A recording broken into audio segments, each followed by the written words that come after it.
Ya jelek sih sebenarnya. Bagaimana? Ya jelek kayak begini. Nah, Nah, cakep. Menurut saya, kalau saya pas waktu nonton itu nggak ada ekspresi apa sih mas. Juga lagi di rumah, kalau teriak-teriak dimarahin. Oh iya. Masalah kangen atau enggak ya pasti kangen. Itu jajan nemenin kita kok dari kecil. Ya masa enggak?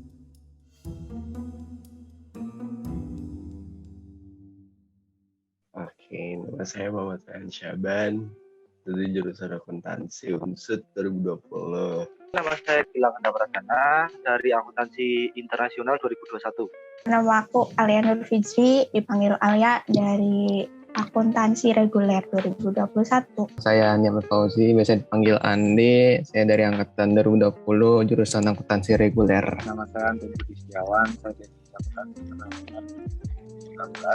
Nama aku Salsadia Ayuda dari Akuntansi 2019.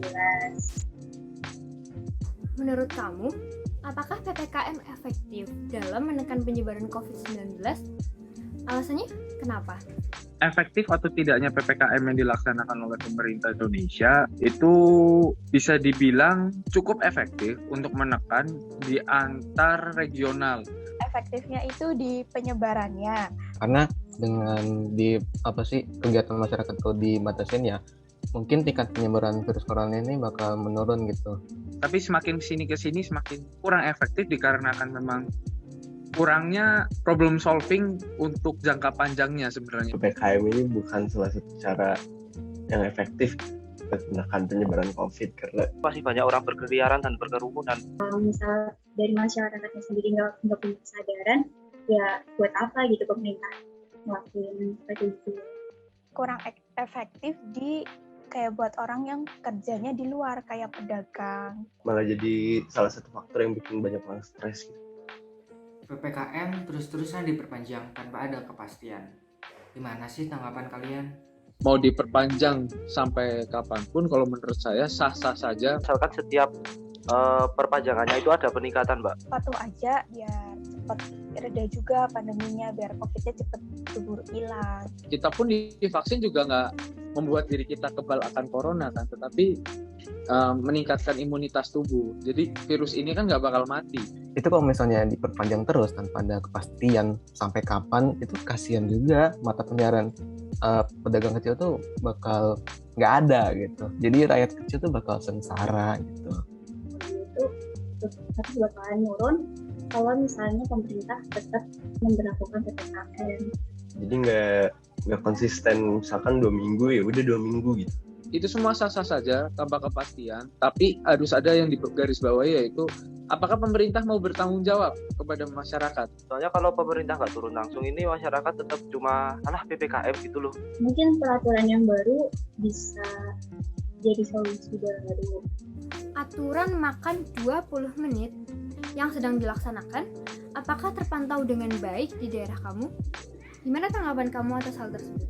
Jujur aja nggak tahu ya ini. Kalau di tempat saya itu nggak ada aturan 20 menit, serius. Ada satu tempat, dia emang nulis gini maksimal 20 menit di situ. Tapi tetap aja, orang-orang yang datang di situ makan lebih dari 20 menit dan pemilik warungnya tetap nggak memperingatkan. Sepertinya belum menjumpai, tapi lebih cenderung dari pemerintah daerah saya itu menganjurkan bahwa hanya boleh buka sampai jam 8, tapi tidak boleh dining. Nggak diperlakukan sama sekali aturan 20 menit ini. Kalau aku rasa tuh kayak belum ya. Soalnya aku belum pernah lihat di Purwokerto yang pakai aturan makan 20 menit, belum menjumpai gitu loh. Aturan dine in 20 menit ini bener-bener ini ya, aturan nggak jelas gitu. Sama aja kayak makan diburu-buru kan nggak enak ya. Penyajian makannya aja perlu beberapa menit gitu. Terus makannya kayak gimana gitu kan. Menurut kamu, momen apa aja sih yang paling berkesan di Olimpiade Tokyo 2020? Kemenangan ganda putri di cabang bulu tangkis kemarin. Final ganda putri badminton Indonesia itu. Yang bulu tangkis kemarin sih, dari pasangan Gracia Poli sama Apriani Rahayu. Yang set pertama tuh bener-bener ini deg-degan. Tuh si Gracia itu ganti raket. Ya, secepat itu dia bisa ganti raket. Perebutan medali emas kan saya nonton bareng ibu saya, itu deg-degan juga, itu mungkin berkesan. Itu kan kayak baru pertama kali Indonesia mencetak rekor kayak gitu deh. Kejadian di final lompat tinggi putra itu di mana atlet Italia ini pas mendapat kesempatan kedua itu mengalami cedera kaki yang serius, sehingga kan atlet dari Qatar ini kan mendapat kesempatan buat mendapatkan medali emas toh. Tapi apa yang dilakukan, dia bertanya ke petugasnya apakah bisa berbagi medali emas, jadi sama-sama dapat gitu. Petugasnya bilang apa? Iya bisa, asalkan atlet dari Qatar ini tidak melompat. Ya tanpa mikir panjang ya, atlet Qatar ini nggak lompat, sehingga sama-sama dapat medali emas. Itu benar-benar berkesan sih menurut saya. Pertandingan voli pantai wanita dilaporkan ke KPI karena dinilai vulgar. Gimana tanggapan kamu atas hal tersebut? Bener-bener aneh gitu. Soalnya kan emang pakaiannya begitu ya, namanya di voli pantai gitu kan. Ya nggak apa-apa sih, itu mungkin orang yang melapor itu mungkin lagi nonton sama anaknya, terus ada olimpiade nih, nonton yuk. Tapi pas nonton ada voli pantai wanita, wah nggak ini kan, jadi nggak etis gitu, jadi ngelapor gitu. Penonton televisi itu tidak semuanya orang dewasa, ada anak kecil juga yang nonton. Kalau anak kecil lihat kayak gitu dan salah tangkap, nanti memberi pengaruh negatif ke anak kecil tersebut. Sebenarnya kan udah ada ketentuan berpakaian di cabang olahraga masing-masing ya. Itu mempengaruhi ke performa si atletnya sendiri gitu. Mereka kan sebenarnya lagi di luar Indonesia, jadi kita kan nggak bisa ngatur-ngatur sananya juga kan. Bahasa singkatnya ya, berharap apa sih dari KPI? Segampang sendi aja disensor, apalagi manusia. Kalau misalnya mau nonton tuh ya jangan di sekitar anak kecil gitu yang masih belum umur, mending kita menjauh aja nonton sendiri gitu. Kalian mengguna fitur close friend di Instagram nggak?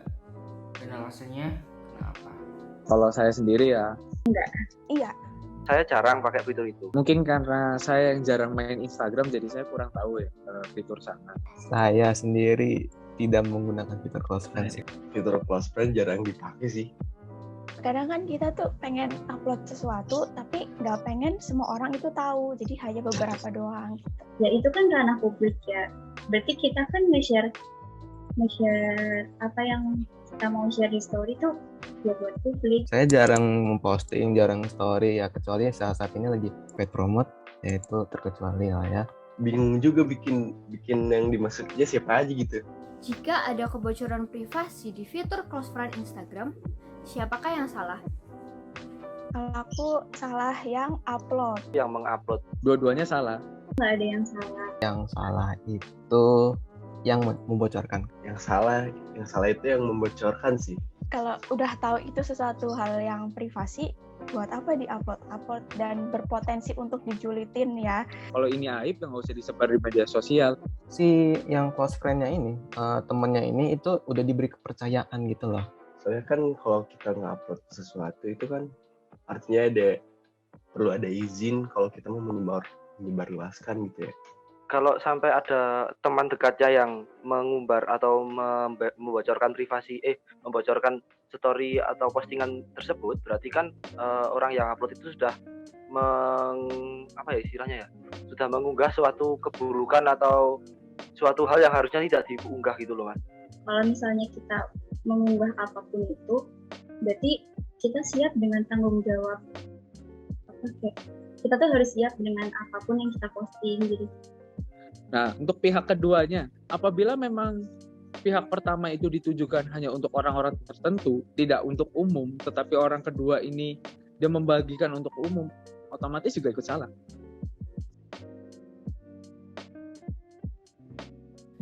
Bulan Agustus ini jadi bulan terakhir untuk Lays, Cheetos, dan Doritos di Indonesia. Gimana sih tanggapan kalian dan bakal kangen nggak?